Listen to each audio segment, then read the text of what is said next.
DM साहब को ज्ञापन देने आए थे? जी, मैं डीएम साहब के पास अपनी फरियाद लेकर के आई हूँ कि रोज प्रतिदिन में मुझे मानसिक रूप से टार्चर किया जा रहा है। मेरे परिवार के खिलाफ में षड्यंत्र रचा जा रहा है, मेरे खिलाफ में षड्यंत्र रचा जा रहा है।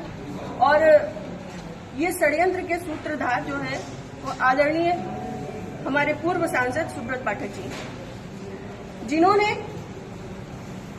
हमारे गेस्ट हाउस को लेकर के हमें ये कहा कि हम भूमाफिया हैं।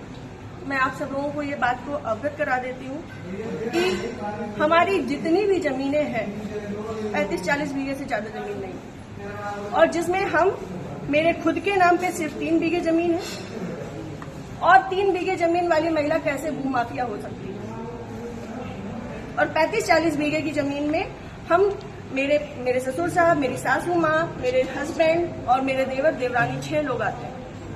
इतनी सी जमीन में कैसे लोग भूमाफिया हो जाते हैं? जो ये बड़ा उससे कह रहे हैं कि चपुन्ना के भूमाफिया।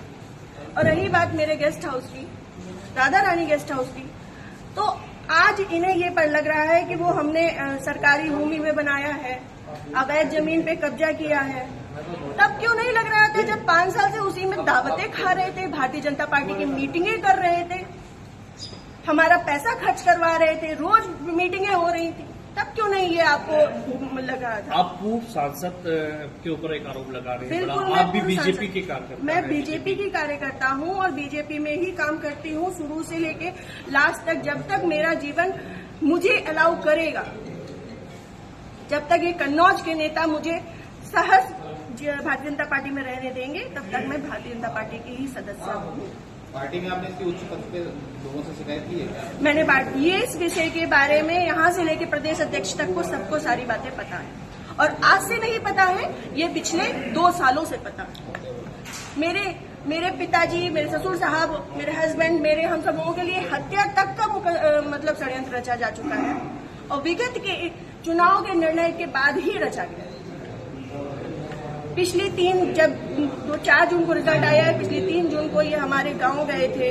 हमारे गांव जाकर के इन्होंने, हमारे राइवल्स हैं जो, उनके घर जाकर के इन्होंने 2 घंटे की बैठक रखी जिसमें षड्यंत्र रचा गया।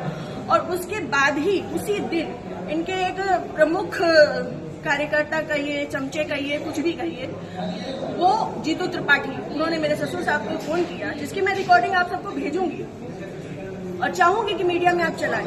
उन्होंने मेरे ससुर साहब को धमकी दी कि अगर चपुन्ना चुनाव नहीं जीता तो आपको 4 तारीख के बाद देख लिया जाएगा। उसके बाद से ये सारा षड्यंत्र रचा गया। क्या चुनाव हरवाने में आपका भी इसलिए जाता है? मैं भारतीय जनता पार्टी तरीके से वो आरोप लगा रहे हैं क्या? वो कुछ भी कहे, वो तो ये भी कह रहे हैं कि भाई नया त्रिपाठी ने 20 लाख रुपए ले लिए थे सपा से। वो तो उनका मुंह है, कुछ भी कह सकते हैं। पर मैं भारतीय जनता पार्टी की कार्यकर्ता हूँ और सभी लोग सोशल मीडिया जानते हैं, चलाते हैं, सभी लोग मेरी आईडी में देख सकते हैं कि मैंने किस तरीके से काम किया है। मैं सुब्रत पाठक के लिए काम नहीं करती, मैं भारतीय जनता पार्टी के लिए काम करती हूँ। आपने प्रशासन और पुलिस से शिकायत की इस बारे में? जी, मैंने पिछली 25 तारीख को प्रशासन पुलिस से शिकायत की थी, जिसमें सीओजी की टीम गठित है और अभी तक कोई भी पकड़ा नहीं गया है। क्या मानती है पुलिस, प्रशासन और पुलिस दोनों लापरवाही कर रहे हैं? संभवतः हो सकता है, क्योंकि जिस हिसाब से अब दिन बीतते जा रहे हैं तो मेरा भी सब्र का पैमाना टूटता जा रहा है, और मुझे, मेरे परिवार को बहुत ज्यादा खतरा है इन लोगों से जो हमारे दुश्मन हैं।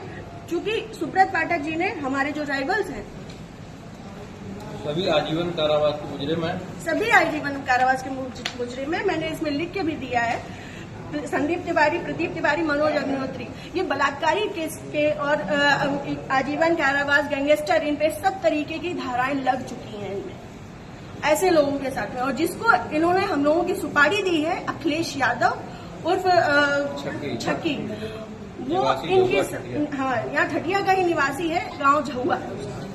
वो इन लोगों के साथ में, सुब्रत पाठक के साथ में भी जेल में रहा है और इन लोगों के साथ में भी जेल में रहा है और अभी फरार है।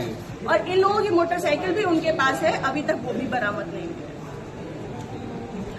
ये लोग सिर्फ मेरा मानसिक, शारीरिक और चारित्रिक शोषण करते आ रहे हैं 2 साल से। मैं 3 साल से मैं बहुत ज्यादा परेशान हो चुकी हूँ। अब ये चीजें नहीं होंगी। आज आपने जिलाधिकारी से बातचीत की, क्या उन्होंने आश्वासन दिया? उन्होंने मुझे पूर्ण आश्वासन दिया है कि इस पे निष्पक्ष जांच होगी, क्योंकि हमारे पास रिकॉर्ड्स भी हैं, हमारे पास सबूत भी हैं और बहुत सारी चीजों के सबूत हैं। समय आने पे मैं वो सब आपके सामने रखूंगी। जिले में जो भी भ्रष्टाचार हो रहा है, जो जिला पंचायत में भ्रष्टाचार हो रहा है, जो ब्लॉक प्रमुख में भ्रष्टाचार हो रहा है, ब्लॉक में भ्रष्टाचार हो रहा है, वो सारी चीजें मैं आप सब लोगों के सामने रखूंगी। अगर आपकी सुनवाई आज नहीं होती तो आगे क्या कदम उठाएंगे आप? मैं आप लोगों का सहारा लूंगी और आप लोगों का सहयोग, मुझे पूर्ण विश्वास है कि मेरे साथ हमेशा रहेगा और मैं इस पे अपनी अंतिम सांस तक अब फ्रंट के पैमाने में आकर के लड़ूंगी। Thank you.